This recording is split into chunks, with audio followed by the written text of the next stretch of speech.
Hey guys, Moplex back with another countdown video. I think you guys will enjoy this one. You guys voted it the highest in the most recent poll, so I'm doing it. In this countdown video, we're going to be counting down the top 10 best money-making methods on old school RuneScape. Also, there will not be a poll in the description of this video.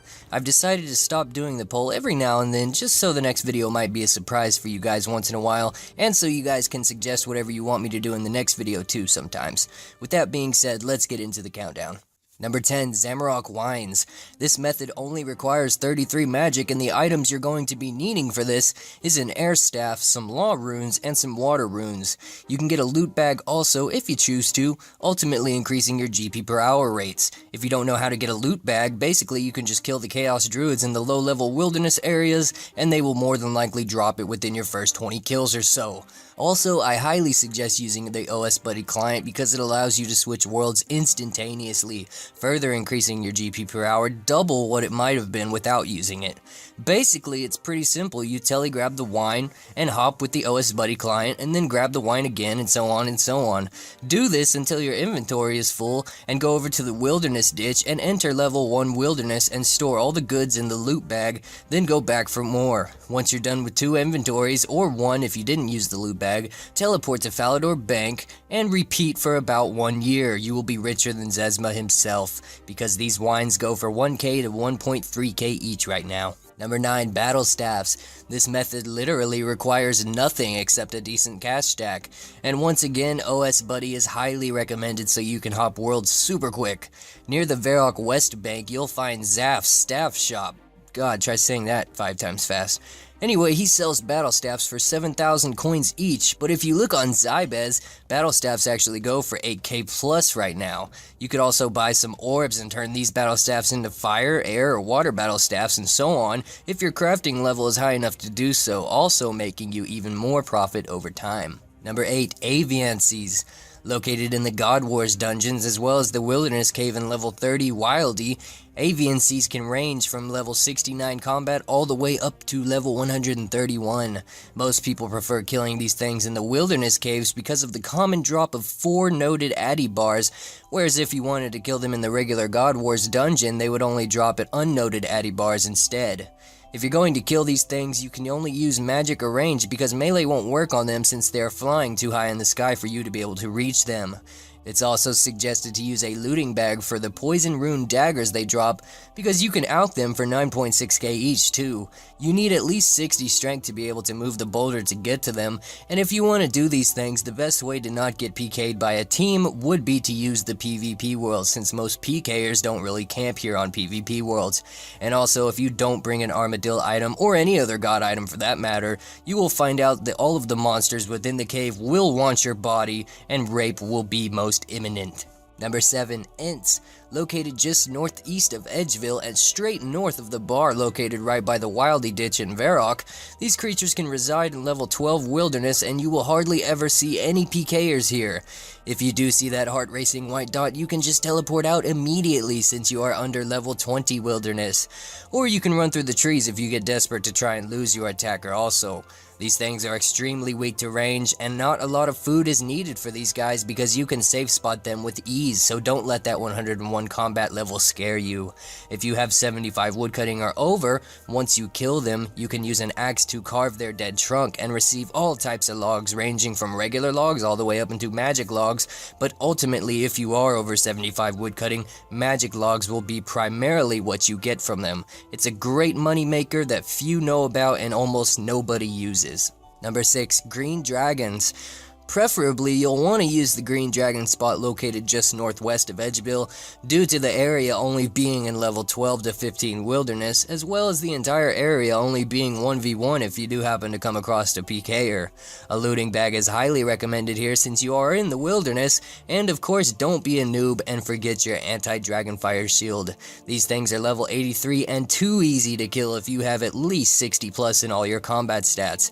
Probably the most dangerous part about this method is running back and forth to the area, because really the only threat you're more than likely gonna find here is the amount of bots stealing your kills, but I guess you could always smack them with your whip once and have them teleport away anyway. Number 5, red chins.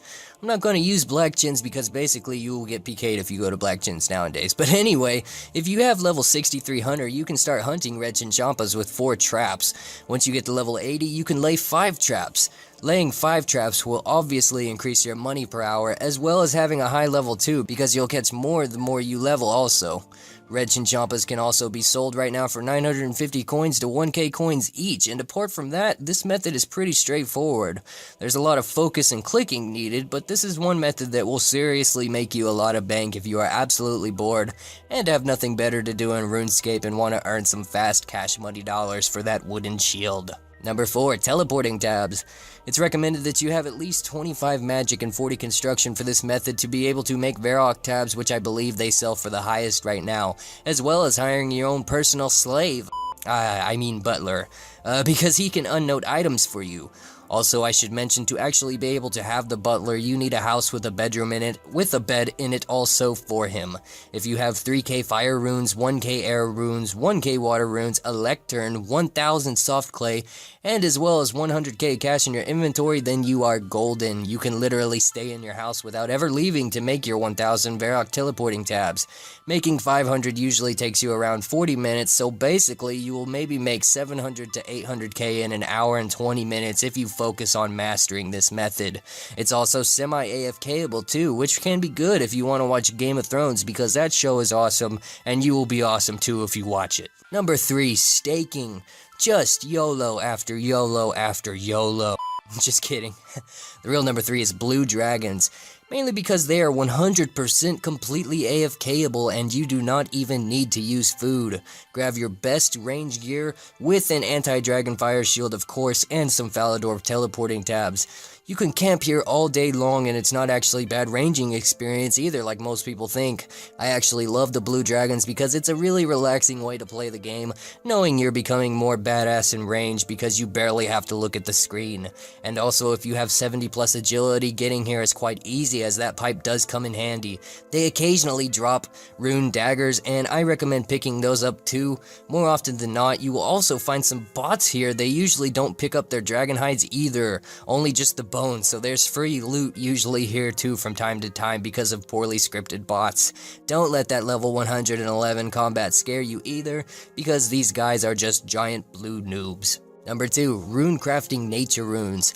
Only requiring level 44, this has got to be one of the best money-making methods in the game if you have the patience for it, and don't mind focusing on the game, although over time it can become easy to learn how to AFK this method.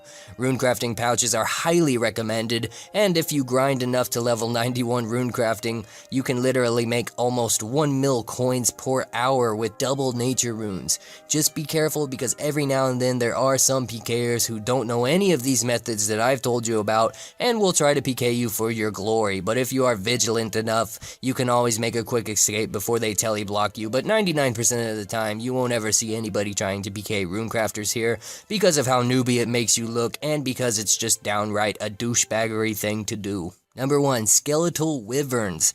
Be prepared to use a DFS, elemental shield, or a mind shield if you plan on using this method. Otherwise, these scary things will hit you for a 40 almost every single time. It's recommended to have all 80 plus stats in combat or 80 plus range before attempting these guys, and you also need to have at least 72 Slayer to be able to kill them, but boy is it worth it. My friend sent me this picture literally yesterday, and here's the loot he got from 388 of these things. He said it took him around from 9 AM to 5 PM with little focus, and that all this loot was somewhere around the 5 mil, 6 mil area. Wyverns also have a chance of dropping elite clues and draconic visages, which in my opinion makes them the best method to use for cash in the game right now. Their bones can also be used for good prayer experience if you worship them on a gilded altar too. Be careful when fighting these things, because not long after my friend sent me this loot picture, he also sent me this picture, but he was able to get his stuff back. That's it for this countdown.